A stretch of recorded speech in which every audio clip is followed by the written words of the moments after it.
नमस्कार, स्वागत है आपका जनता टीवी में। मैं हूं आपके साथ सचिन चौहान। चुनावी साल चल रहा है और नेताओं के सुर बदलते जा रहे हैं, सुर ताल दोनों बदल रहे हैं। दरअसल उत्तराखंड में कांग्रेस को बड़ा झटका देने के साथ ही कद्दावर नेता मनीष खंडूरी ने बीजेपी का दामन अब थाम लिया है और प्रदेश प्रभारी दुष्यंत गौतम ने खंडूरी को बीजेपी की सदस्यता दिलवाई है। हालांकि पहले से ही बीजेपी ने पूरी तैयारी इसकी की हुई थी और आपको बता दें कि मनीष खंडूरी ने 8 मार्च को ही कांग्रेस के सभी पदों से इस्तीफा दे दिया था।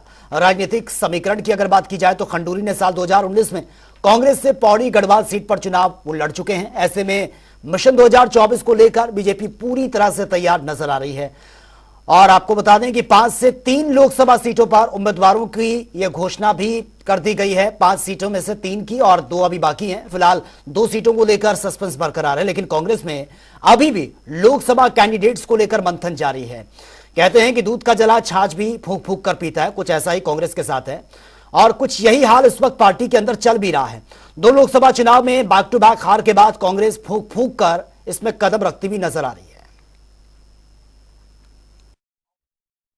पहले से जो पूर्व मुख्यमंत्री के पुत्र आज बीजेपी में ज्वाइन किया है, पारिवारिक जो इनका रिश्ता रहा है। देखिए, जनरल खंडूरी जी का कार्यकर्ता निभाना बहुत बड़ा योगदान रहा है। हम जैसे कार्यकर्ता के स्थान पर हैं, उसमें जनरल साहब का बहुत बड़ा योगदान है।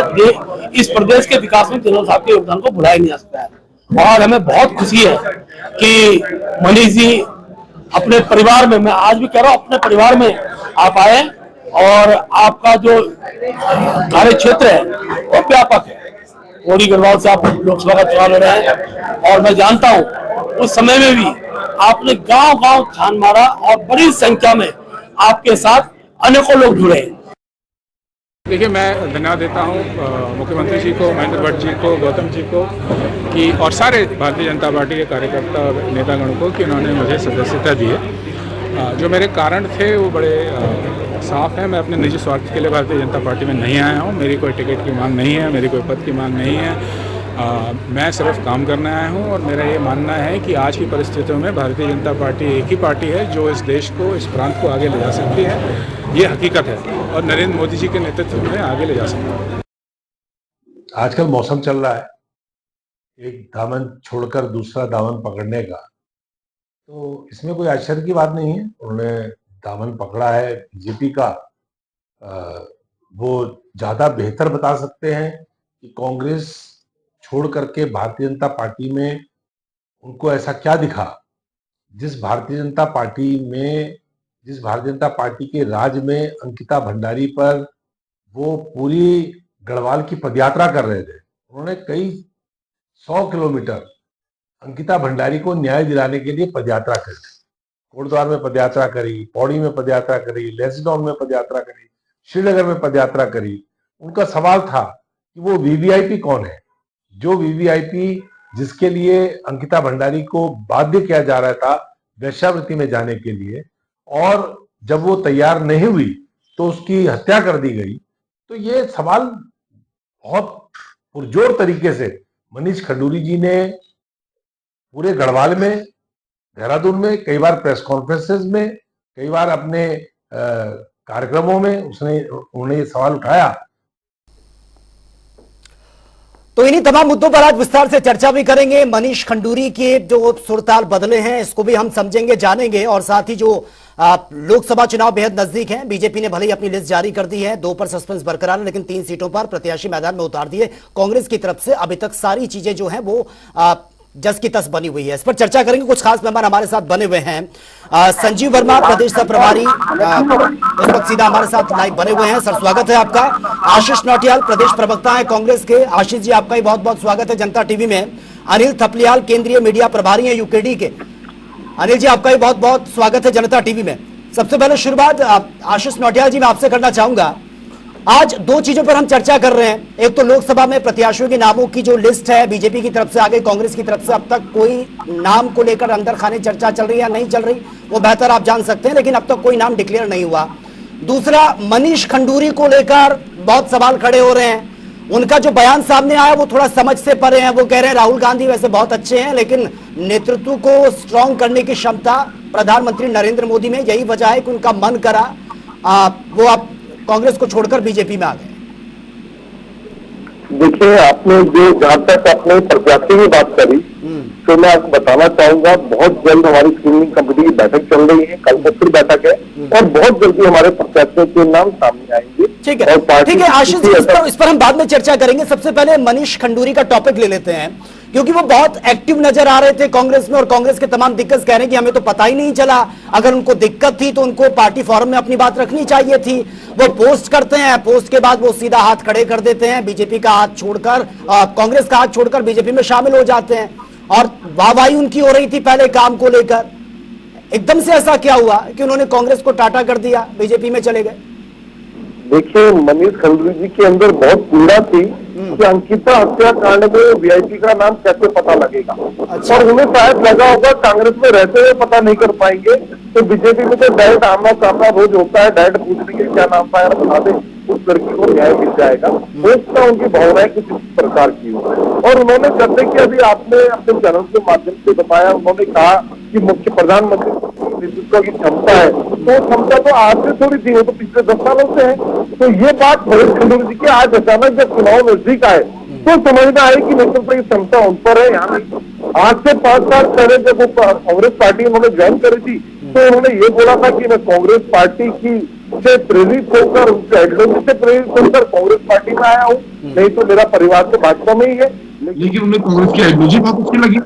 आज अचानक से उन्हें कांग्रेस की आइडियोलॉजी चुनाव के टाइम पे खराब लगने लगी कि उन्हें क्या स्थिति लगी, जबकि पार्टी ने इतना सम्मान दिया, उनको दूसरी पार्टी से आए थे, उसके बाद भी उनको पूरा सम्मान दिया गया, उन्हें हमेशा आगे रखा गया, हमारे बड़े नेता उनके पीछे खड़े रहकर काम करा, और हमारे माननीय जी ने तो उन्हें जगह जगह अपने साथ रैली में घुमाकर अंकिता कांड को लेकर न्याय की मांग करी। पिछले हफ्ते तक माननीय खंडूरी जी भी यही मांग कर रहे थे, लेकिन अचानक दबाव में आए भारतीय जनता पार्टी के, ये तो वही बताएंगे।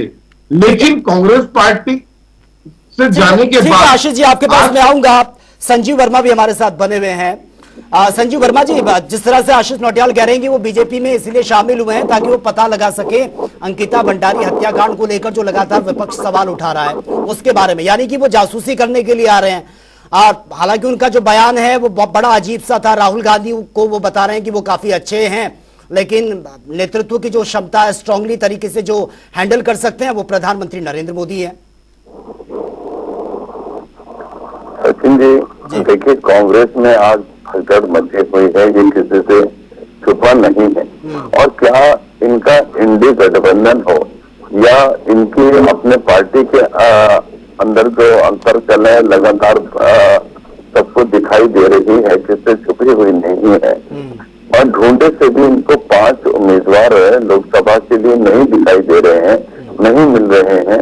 अंतोगत्वा ये लोग विधायकों के ऊपर दाव लगाने के फिराक में है, क्योंकि इनको पहले से इस बात की स्पष्ट जानकारी है, अनुमान है, और मैं सोचता हूँ विश्वास भी है कि चाहे विधायक को टिकट दें, चाहे किसी को दें, उसमें हार नहीं है। विधायक के विधायक तो रहेंगे ही, अब सांसद तो बनना नहीं है, क्योंकि जनता पहले से ही कांग्रेस पार्टी को पूरी तरह से नकार चुकी है। और न केवल उत्तराखंड बल्कि पूरे देश भर में आज कांग्रेस की कमोबेश यही स्थिति है। और जो इनका इंडी गठबंधन, जो जितने भी इनके कोलिशन पार्टनर थे, वो भी एक के बाद एक इंडी गठबंधन को छोड़ कर जा रहे हैं। और वो एक गीत के उसमें रूप में था, पिछड़े सभी बारी बारी। अब चाहे इंडी गठबंधन के साथी हों या इनके अपने साथी, तो आज कांग्रेस की बहुत बुरी स्थिति है। 5 प्रत्याशी ढूंढे से मिल नहीं रहे हैं। आज जिस भी प्रत्याशी का ये एक बार नाम प्रस्तावित करते हैं, अगले दिन वो प्रेस कॉन्फ्रेंस करके उसका खंडन करता है कि मुझे क्षमा कीजिए, मैं नहीं लड़ना चाहता, मेरा नाम न प्रस्तावित किया जाए, न उछाला जाए। ठीक है संजीव वर्मा जी, वो कांग्रेस के प्रॉब्लम है, वो अपने हिसाब से इसको हैंडल करेंगे। वो कांग्रेस की प्रॉब्लम है, वो कब जारी करते हैं कब नहीं करते, उनको मिलता भी है नहीं मिलता। लेकिन जो मनीष खंडूरी हैं जिन्होंने अभी अभी ये रिसेंटली पाला बदला है, 2019 में वो खड़े हुए थे लेकिन हार का सामना उनको करना पड़ा। अब उनको याद आई कि क्षमता नहीं है राहुल गांधी में नेतृत्व करने की और प्रधानमंत्री मोदी उनको अच्छे लगे हैं, तो ये कहीं ना कहीं एक महत्वाकांक्षा या फिर एक लालच मन में, हालांकि वो कह चुके हैं कि मैं तो काम करने के लिए आया हूं। सचिन जी, अभी पिछले सप्ताह जी 9,522 पिछले सप्ताह तक की एक संख्या थी, जो 9,522 व्यक्ति और बड़े नेता, चाहे उसमें कांग्रेस पार्टी के हों, समाजवादी पार्टी के, यूकेडी के, बहुजन समाज पार्टी के या अन्य वर्गों के से जुड़े हुए कुछ महत्वपूर्ण व्यक्ति, जनप्रतिनिधि, पूर्व विधायक, जो अपने कांग्रेस पार्टी को और अन्य दलों को छोड़कर जिन्होंने भारतीय जनता पार्टी की सदस्यता ग्रहण करी और उन्होंने एक प्रण साथ में ये भी किया कि आज के बाद हम भारतीय जनता पार्टी को छोड़कर नहीं जाएंगे और ताउम्र हम भारतीय जनता पार्टी के साथ रहेंगे। माननीय मोदी जी ही देश को एक सही राह दे सकते हैं। माननीय मुख्यमंत्री श्री पुष्कर सिंह धामी जी उत्तराखंड का विकास जो लगातार कर रहे हैं, जो नहीं, लेकिन संजीव वर्मा जी, ये टैग हम किसी पर नहीं लगा सकते कि जो आपकी पार्टी में चला गया या किसी और पार्टी में चला गया वो पाला नहीं बदलेगा। ये तो एक चुनाव से पहले दल बदल की राजनीति अक्सर देखने को मिलती है और ना सिर्फ उत्तराखंड, हर स्टेट में इस वक्त अभी यही हाल चल रहा है। आपके पास मैं आऊंगा, अनिल थपलियाल भी हमारे साथ बने हुए हैं यूकेडी से। अनिल थपलियाल जी, मनीष खंडूरी को लेकर हम सबसे पहले चर्चा कर रहे हैं, किस तरह से यूकेडी इसको देखती है कि भैया 2019 में उन्होंने चुनाव लड़ा, उनको जीत नहीं मिली, अभी तक कांग्रेस के साथ काम करते रहे, लेकिन अब एंड टाइम पर जब लोकसभा चुनाव ये नजदीक हैं, अब उनको ऐसा लगा कि वहां पर चीजें बेहतर नहीं है, बीजेपी बहुत अच्छे से काम कर रही है, चले बीजेपी में चले जाते हैं। जी जी जी सचिन जी, ऐसा है, जोड़ तोड़ की राजनीति तो राष्ट्रीय दलों में रही है, लेकिन भारतीय जनता पार्टी इस मामले में महारत हासिल है उसको। और जैसे कि आपको अपनी जानकारी में है कि पौड़ी और हरिद्वार 2 सीटें खाली हैं, तो पौड़ी में अभी पिछले डिबेटों में सुन रहा था कि किसने कहा कि खंडूरी जी ने बहुत अच्छा काम किया पौड़ी में, ये किया, और उनके पिताजी पूर्व मुख्यमंत्री भी रहे हैं, तो भारतीय जनता पार्टी से एक तरह से उनका खानदानी रिश्ता है, पारिवारिक रिश्ता है, तो उनको एक सांसद मिल गया है। कुल मिला के ये है कि वो उनको चुनाव लड़ाएंगे।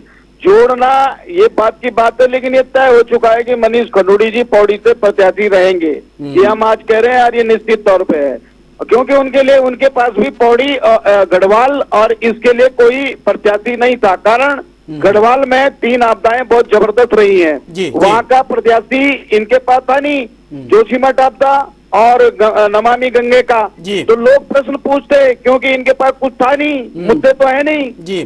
अब सबसे मेन जो चीज है वो ये है कि भारतीय जनता पार्टी एक जड़ पे रह के काम करती। इनका जो संगठन है आरएसएस है, वो इनकी जड़ है और वो जड़ों को मजबूत करता है। उसको पता है कि कांग्रेस का कौन सा प्रत्याशी मजबूत है, कौन सा कमजोर है। लेकिन तो अनिल थपलियाल जी, आपको लगता है मनीष खंडूरी पौड़ी से चुनाव लड़ेंगे? क्योंकि 2019 में भी वो मैदान में थे, हार का सामना उनको करना पड़ा। दूसरा सवाल ये भी है कि जो बीजेपी में रहकर लंबे समय से तैयारी कर रहे हैं, उनके हाथ तो खाली हैं, फिर मेहनत कोई और करे, उसके बाद ऐन मौके पर कोई और आ जाए, वो उसका फायदा उठा जाए। सचिन जी, इसका क्रेडिट जाएगा उनको, क्योंकि उनके पिताजी के नाम पे भी जाएगा और भारतीय जनता पार्टी ने जो सांसद वहां पे हैं अभी वर्तमान में, उनको और मुख्यमंत्री भी रहे, तो उनका कितना कार्यकाल के उनके कार्यों की समीक्षा को देखते हुए हाई कमांड ने ये सोचा यार किसको यहाँ वो किया जाए, तो इसलिए ये एक बहुत अच्छा कैंडिडेट हमारे लिए रहेगा।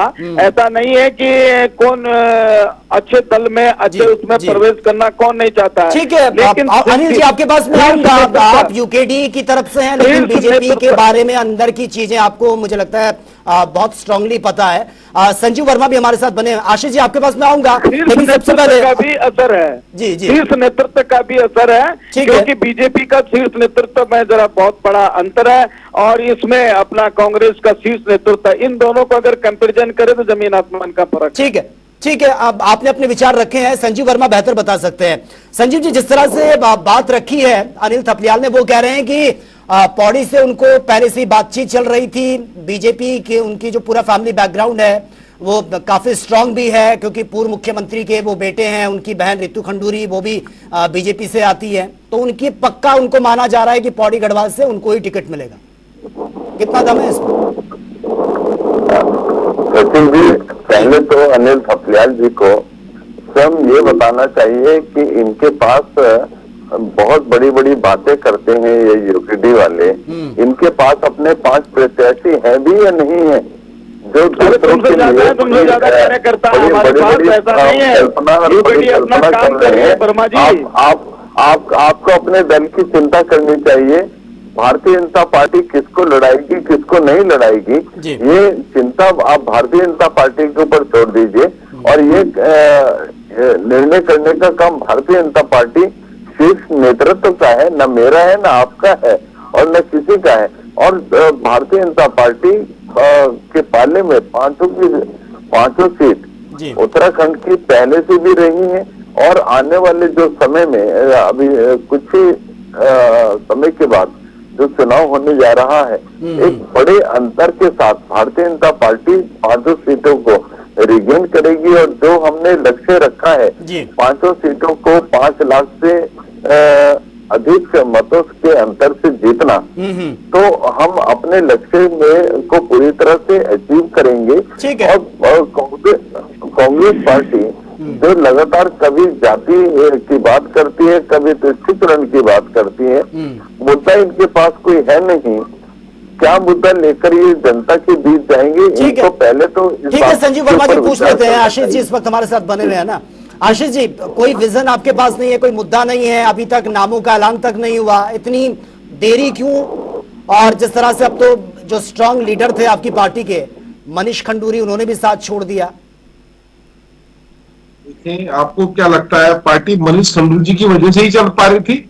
नहीं, पहले पार्टी का लीडर तो थे, नहीं था, उनकी जो एक्टिवनेस थी वो दिखती थी पार्टी के अंदर। अरे पुरानी पार्टी है और पूरा अस्तित्व है, और किसी एक व्यक्ति से पार्टी नहीं चलती। हम सब लोग मुसाफिर की तरह है, और पार्टी एक रेलगाड़ी की तरह है, वो चलती रहती है, हम लोग उतरते चढ़ते रहते हैं, इससे पार्टियों को कोई फर्क नहीं पड़ता। पार्टी की आइडियोलॉजी से लोग जुड़े होते हैं। आज जब तक मनीष खंडूरी जी की बात है, ठीक है, मैंने आपको बताया कि किस तरह से उनको लगा कि मैं अंकिता हत्याकांड की वीआईपी का नाम अब तो पता कर ही लूंगा, क्योंकि उनके अंदर बहुत पीड़ा थी, तो हो सकता है पीड़ा को उनको और जागी हो, और हो सकता है 2-4 दिन में अंकिता हत्याकांड का वीआईपी का नाम हम सबके सामने आ जाए, क्योंकि इतना लंबा समय हो गया है आवाज को उठाते उठाते। जब निर्णय नहीं निकला तो चलो वही कूद के निर्णय निकाल के लाऊंगा, तो उन्हें उस तरह लगा होगा। और दूसरा, मेरे भाई ने बताया कि 9,500 लोगों ने भारतीय जनता पार्टी ज्वाइन की है, जो कांग्रेस से आए हैं और अन्य पार्टियों से आए हैं। मैं तो निवेदन करूंगा, अगर सच में ऐसा हुआ है तो आप एक लिस्ट जारी कर दें, वो 9,500 लोग हैं कौन। एक आदमी को ले जाते हैं, उसके पीछे सारे 9,000 लिख देते हैं। आशीष जी, ये अलग बात हो गई है, लेकिन अभी हम लोकसभा की जो लिस्ट की हम बात कर रहे हैं, कांग्रेस की तरफ से जो हाईकमान ने लिस्ट जारी की है 39 समथिंग नेम उसमें है, लेकिन उत्तराखंड की अगर हम बात करें, अब तो कोई नाम डिक्लेयर नहीं हुआ है। अंदर खाने जो आपकी बैठकें चल रही होंगी, कुछ तो ऐसा होगा ना कि कोई नाम इतने स्ट्रांगली जिनको आप सामने रख सके।